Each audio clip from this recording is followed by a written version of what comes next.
ಸುಜಯ್ ಬೆಳಗ್ಗೆ ಎದ್ದು ಮನೆ ಮುಂದೆ ನೋಡಿದರೆ ವೈಟ್ ಸ್ಕ್ರೀನ್ ಹಾಕಿರೋ ಥರ ಮಂಜು ತುಂಬಿರುತ್ತೆ.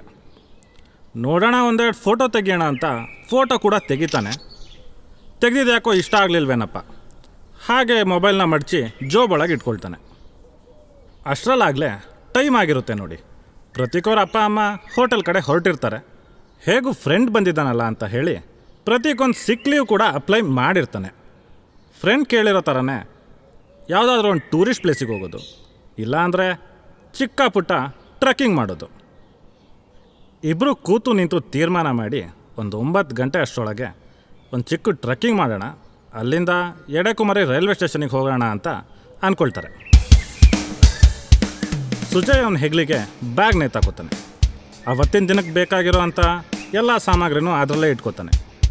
ಅಂದರೆ ಮಳೆಗಾಲದಲ್ಲಿ ಏನು ಬೇಕು ಟ್ರೆಕ್ಕಿಂಗ್ಗೆ, ಒಂದು ಕಂಪಸ್ಸು, 1-2 ಪ್ಯಾಕೆಟ್ ಚಿಪ್ಸು, ಒಂದು first aid box, 1-2-3 T shirt, ಹಾಗೆ ಪ್ರತೀಕ್ ಅವ್ರ ಅಮ್ಮ ಮಾಡಿರೋ ಪುಳಿಯೋಗ್ರೇನೂ ಅದೇ ಬ್ಯಾಗಿಗೆ ಸೇರಿಕೊಳ್ಳುತ್ತೆ.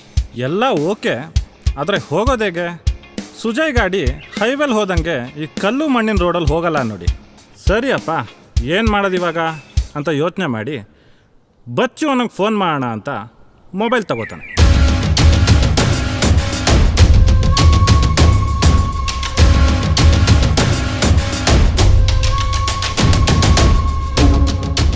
ಬಚ್ಚು ಅಣ್ಣ ಇಲ್ಲೇ ಪಕ್ಕದಲ್ಲಿರೋ ಕಾಫಿ ಎಸ್ಟೇಟಲ್ಲಿ ಕೆಲಸ ಮಾಡ್ತಾರೆ. ಹೇಳಬೇಕು ಅಂದರೆ ಮಲೆನಾಡಲ್ಲಿ ಬೆಳಗ್ಗೆನೇ ಒಂದು ರೀತಿ ಕೆಲಸ ನಡೆದ್ರೆ ರಾತ್ರಿ ಇನ್ನೊಂದು ರೀತಿಯೇ ಕೆಲಸ ನಡೆಯುತ್ತೆ. ರಾತ್ರಿ ಕದ್ದು ಮರಳು ಹೊಡೆಯೋದು, ಮರ ಸಾಗಿಸೋದು, ಇದೆಲ್ಲ ಮಲೆನಾಡಲ್ಲಿ ಸರ್ವೇ ಸಾಮಾನ್ಯ. ಇದರಲ್ಲಿ ಬಚ್ಚು ಅಣ್ಣ ಎತ್ತಿದ ಕೈ. ಯಾವ ಮರ ಎಲ್ಲಿ ಸಾಗಿಸ್ಬೇಕು, ಯಾವ ಮರಳು ಯಾವ ನದಿಯಲ್ಲಿ ತೆಗಿಬೇಕು, ಯಾವ ಪೊಲೀಸು ಎಲ್ಲಿರ್ತಾರೆ, ಈ ಎಲ್ಲ ಕಳ್ಳ ಸಾಗಾಣಿಕೆಗಳ ಬಗ್ಗೆ ಬಚ್ಚು ಅಣ್ಣಂಗೆ ಚೆನ್ನಾಗಿ ಗೊತ್ತಿರುತ್ತೆ.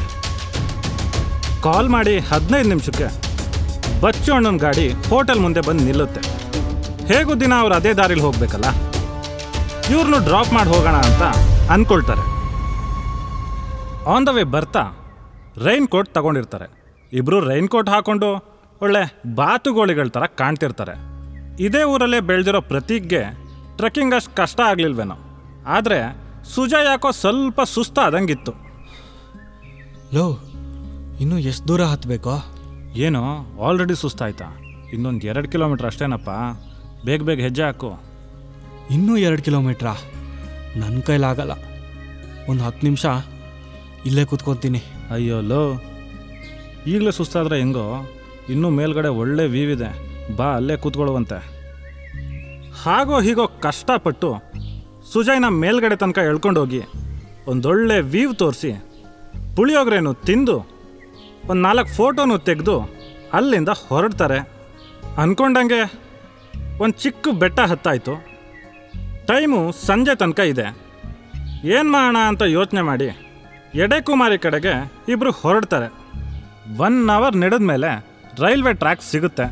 ಇವ್ರು ಕಾಲೇಜ್ ಲೈಫ್ ಬಗ್ಗೆ ಮಾತಾಡ್ತಾ ರೈಲ್ವೆ ಟ್ರ್ಯಾಕಲ್ಲಿ ಹೆಜ್ಜೆ ಹಾಕ್ತಾ ಇರ್ತಾರೆ. ಹಿಂದೆ ಮುಂದೆ ಏನು ಆಗ್ತಾ ಇದೆ ಅಂತ ಅರಿವೇ ಇಲ್ದಿರೋ ಇವರಿಗೆ